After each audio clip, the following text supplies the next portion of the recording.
أعوذ بالله من الشيطان الرجيم بسم الله الرحمن الرحيم ليس عليكم جناح أن تبتغوا فضلا من ربكم فإذا أفضتم من عرفات فاذكروا الله عند المشعر الحرام واذكروه كما هداكم وإن كنتم من قبله لمن الضالين ثم أفيضوا من حيث أفاض الناس واستغفروا الله إن الله غفور الرحیم صدق اللہ مولانا العظیم۔ اللہ تعالیٰ ارشاد فرماتے ہیں کہ تم پر کوئی حرج نہیں ہے کہ تم اپنے رب کا فضل تلاش کرو، اور جب تم عرفات سے چلو تو اللہ تعالیٰ کا ذکر کرو مشعر حرام کے پاس، اور اللہ تعالیٰ کا اس طرح ذکر کرو جس طرح اس نے تمہاری رہنمائی فرمائی۔ تم اس سے پہلے راہ سے ہٹے ہوئے تھے تو وہاں سے افاضہ کرو جہاں سے لوگ افاضہ کرے، اور اللہ سے معافی چاہو، بے شک اللہ تعالیٰ معاف فرمانے والے بڑے مہربان ہیں۔ سب سے پہلے اللہ نے فرمایا کہ لیس علیکم جناح ان تبتغوا فضلا من ربکم، کہ تم پر تمہارا رب کا فضل تلاش کرنے میں کوئی گناہ نہیں ہے۔ یوں آتا ہے کہ صحابہ کرام کو ایام حج یا موسم حج میں تجارت کرنے کے سلسلے میں خلیج محسوس ہوئی، اور انہوں نے اس میں گناہ محسوس کیا، اور بعض صحابہ کے بارے میں بھی آتا ہے کہ انہوں نے نبی پاک صلی اللہ علیہ وسلم سے سلسلے میں سوال کیا کہ کیا ہم موسم حج میں تجارت کر سکتے ہیں، تو اس پر اللہ کے نبی پاک صلی اللہ علیہ وسلم پر یہ آیت کریمہ نازل ہوئی، جیسا کہ عبداللہ بن عباس رضی اللہ عنہ نے نقل فرمایا کہ عکاظ، مجنہ اور ذوالمجاز یہ وہ بازار تھے جو دور جاہلیت میں موسم حج میں لگا کرتے۔ جب اسلام آیا تو صحابہ کرام نے اس میں گناہ محسوس کیا، حرج محسوس کیا، تو اس پر اللہ تعالیٰ نے آیت کریمہ نازل فرمائی۔ ابو امامہ تیمی رحمۃ اللہ علیہ کہتے ہیں کہ میں نے عبداللہ ابن عمر سے پوچھا کہ انا نکری فہل لنا من حج، کہ ہم سواری وغیرہ کرائے پر چلاتے ہیں، ہمارا بھی حج ہوگا؟ تو اس پر حضرت عبداللہ ابن عمر نے کہا کیا تم خانہ کعبہ کا طواف نہیں کرتے؟ کیا تم بھلائی کے کام انجام نہیں دیتے؟ کیا تم رمی جمار نہیں کرتے؟ اور کیا تم اسی طرح اپنے سر نہیں مونڈتے؟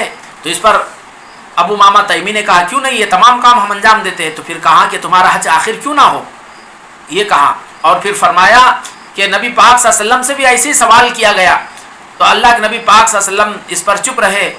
اللہ تعالیٰ نے آیت نازل فرمائی لیس علیکم جناح ان تبتغوا فضلا من ربکم۔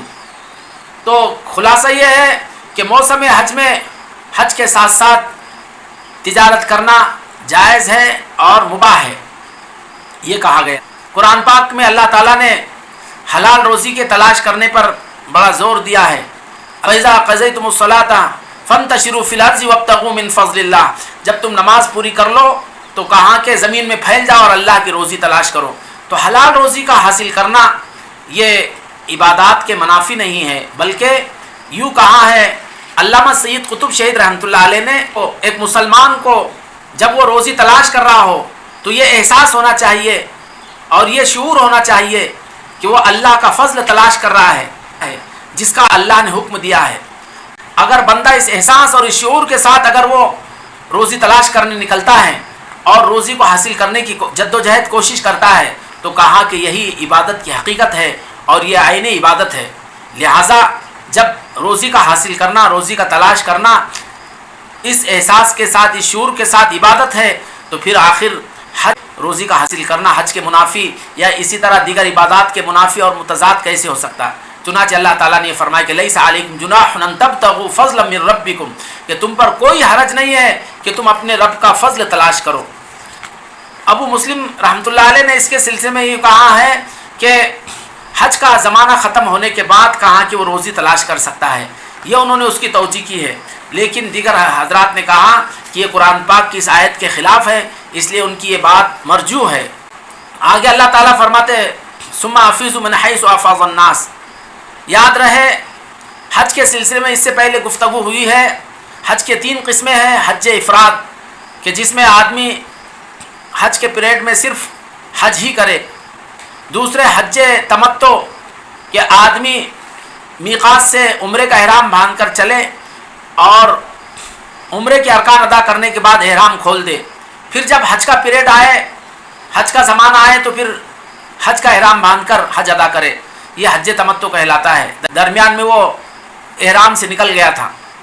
اور تیسرا ہے حج قران، کہ میقات سے حج اور عمرہ دونوں کی نیت کر کے چلے، اور پھر مکہ مکرمہ پہنچنے کے بعد وہ عمرے کے ارکان ادا کر کے احرام میں رہے گا، اور پھر حج کا پیریڈ آنے کے بعد حج کے ارکان ادا کرنے کے بعد احرام کھولے گا۔ تو یہ حج کی 3 قسمیں بتلائی گئی اس سے پہلے۔ اب اس کے بعد یاد رکھے حج کا جو زمانہ آیا ہے وہ 5 یا 6 دن ہے۔ ایک ہے 8 ذی الحجہ جس کو یوم الترویہ کہا گیا، 8 تاریخ کو حجاج کرام تینوں طرح کے حج کرنے والے مینا پہنچ جائیں گے، جیسے کہ نبی پاک صلی اللہ علیہ وسلم کے بارے میں آتا ہے کہ آپ صلی اللہ علیہ وسلم یوم الترویہ میں 8 تاریخ کو ظہر کی نماز آپ نے مینا میں جا کر ادا کی، اور پھر اسی طرح 5 نماز ظہر عصر مغرب عشاء اور دوسرے دن فجر تک آپ کا وہی قیام رہا۔ حجاج کرام 9 تاریخ کو فجر کی نماز کے بعد مینا سے نکل کر عرفات پہنچتے ہیں۔ عرفات مکہ مکرمہ سے 10-12 میل کے فاصلے پر ہے اور حدود حرم سے باہر ہے۔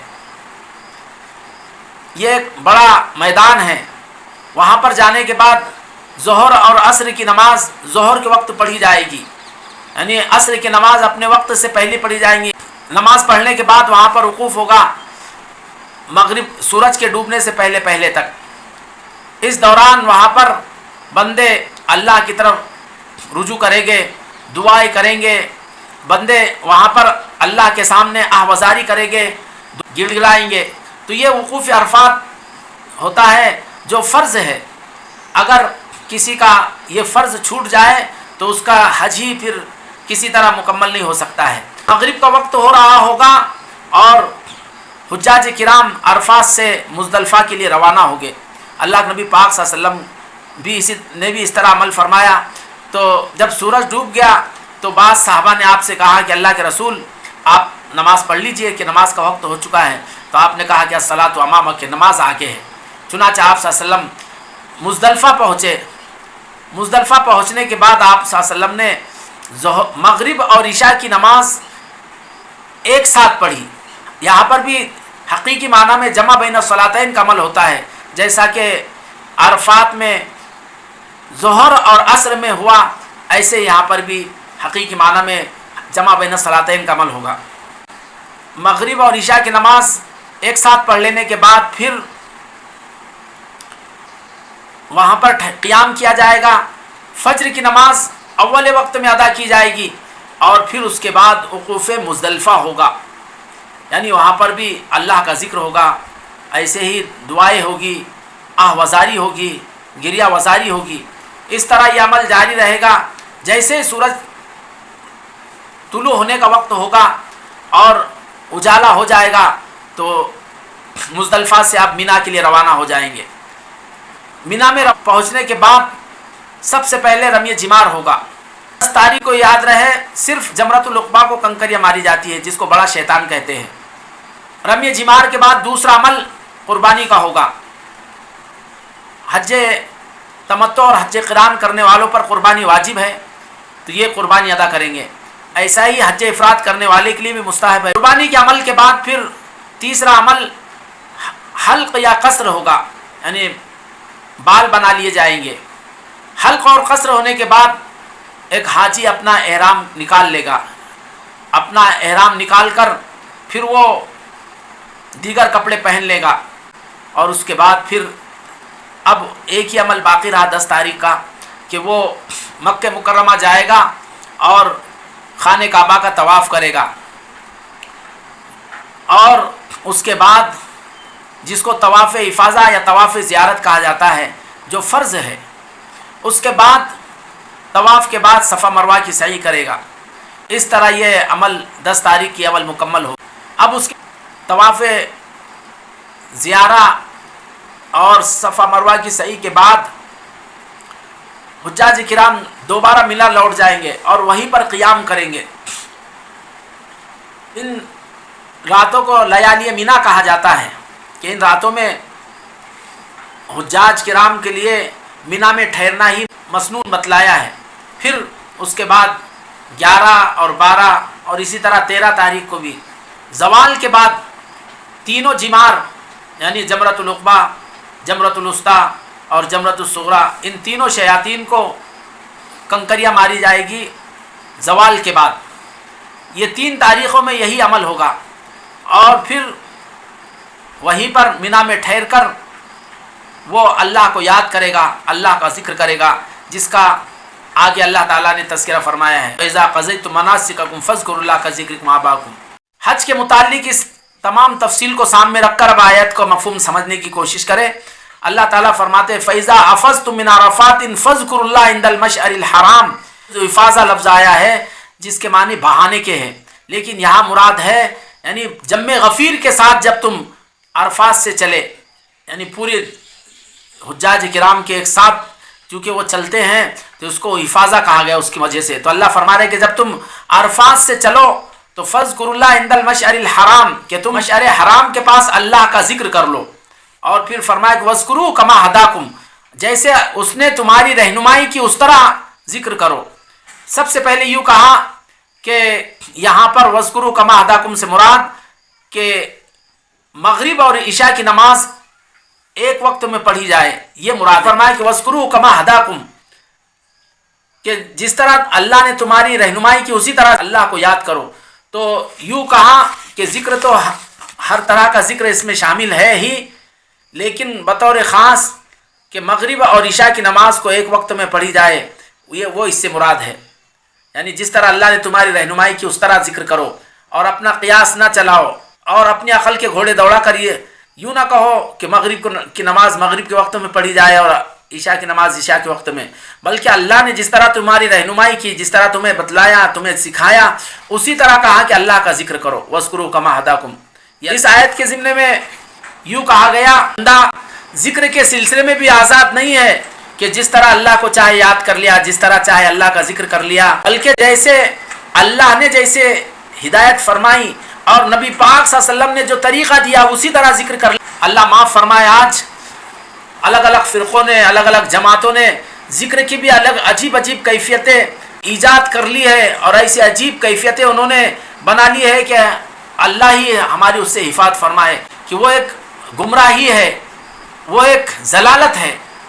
بعض حضرات جو ہے ذکر کرنے میں ناچتے گاتے اور تماشے کرتے اور اس سلسلے میں عجیب عجیب حرکتیں کرتے، یہ سب شیطانی خرافات ہے، وہ سب بےہودہ اور بکواس باتیں ہیں، حدیث میں اس کا کہیں ثبوت نہیں ہے، اور جو قرآن پاک کی آیت، اس آیت اور اس طرح کی تمام آیتوں کے خلاف ہے۔ اللہ نے صاف طور پر فرمایا کہ وَاذْكُرُوهُ كَمَا هَدَاكُمْ، جیسے اللہ تعالیٰ نے تمہاری رہنمائی کی، جس طرح تم کو بتلایا اسی طرح ذکر کرو، یا اپنے سے اس کے اندر وزد اور حال کی جو کیفیتیں ہوتی ہیں اور عجیب عجیب جو تماشے اور اس کے عجیب عجیب حرکتیں ہوتی ہے، یہ سب شیطانی خرافات ہے، تو اس سے ہمیں اجتناب کرنے کی ضرورت ہے۔ اللہ نے فرمایا وَاذْكُرُوا كَمَا هَدَاكُمْ۔ اس کے آیت کے ضمن میں یوں کہا ہے حضرات مفسرین نے کہ نفلی عبادات بعض حضرات یا بعض جماعتیں اپنے طور پر اس میں کچھ اصول اور اس کے ضابطے اور اس کے کچھ شرائط اپنے طور پر گھڑ لیتی ہے، بنا لیتی ہے، اور پھر اس کو ضروری سمجھنے لگتے ہیں۔ جو لوگ اس پر عمل نہیں کرتے ان کو معتوب قرار دیتے ہیں کہ دور جاہلیت میں جن لوگوں نے اپنے طور پر جو اعمال گھڑ لیے تھے انہی کے زمرے میں یہ لوگ بھی آئیں گے۔ تو اللہ پھر آگے اللہ فرماتے ہیں ثم افیضوا من حیث افاض الناس، پھر کہا کہ لوگوں نے جہاں سے افاضہ کیا تم بھی وہیں سے افاضہ کرو۔ افاضہ ایک ساتھ چلنے کو کہتے ہیں، ایک ساتھ چلنے کو۔ اللہ تعالیٰ نے اس آیت کریمہ میں اہتمام سے پھر کہا کہ جہاں سے لوگ افاضہ کرے تم بھی وہاں سے افاضہ کرو۔ تو اس کی کیا حکمت ہے؟ یوں کہا کہ قریش جو ہے حدود حرم مزدلفہ میں ہی وقوف کرتے اور حدود حرم سے باہر عرفات کی طرف جانے میں کسر شان سمجھتے، اور یوں کہتے کہ ہم سے ہے، ہم پاسبان حرم ہے، ہم خانہ کعبہ کے متوطن ہیں، لہٰذا ہمارے شان کے خلاف ہے کہ ہم حدود حرم سے باہر جا کر وقوف کریں۔ چنانچہ مزدلفہ میں وقوف کرتے اور وہیں سے ہی واپس چل دیتے، جبکہ قریش کے علاوہ جو دیگر اہل عرب تھے وہ سب کے سب عرفات جاتے اور وہاں پر وقوف کر کے پھر وہاں سے لوٹتے. تو اللہ تعالیٰ نے جب اسلام آیا تو یہ بطور خاص اہتمام سے فرمایا کہ ثم افیضوا من حیث افاض الناس، کہ یعنی وہاں سے افاضہ کرو جہاں سے لوگ افاضہ کریں. مراد یہ ہے کہ وقوف جو ہوگا 9 تاریخ کا جو وقوف ہوگا جو فرض ہے وہ کہاں کے مقام عرفات سے میدان. اور پھر فرمایا کہ واستغفر اللہ، اللہ سے معافی چاہو، ان اللہ غفور رحیم، اللہ تعالیٰ بڑا معاف فرمانے والا نہایت مہربان ہے. اللہ سے ہم دعا کرتے ہیں کہ اللہ تعالیٰ ہمیں اس مقدس دیار اور اس مقدس سرزمین کی بار بار حاضری نصیب فرمائے اور حج بیت اللہ اور خانہ کعبہ کا دیدار ہمیں بار بار نصیب فرمائے. آمین. وآخر دعوانا الحمدللہ.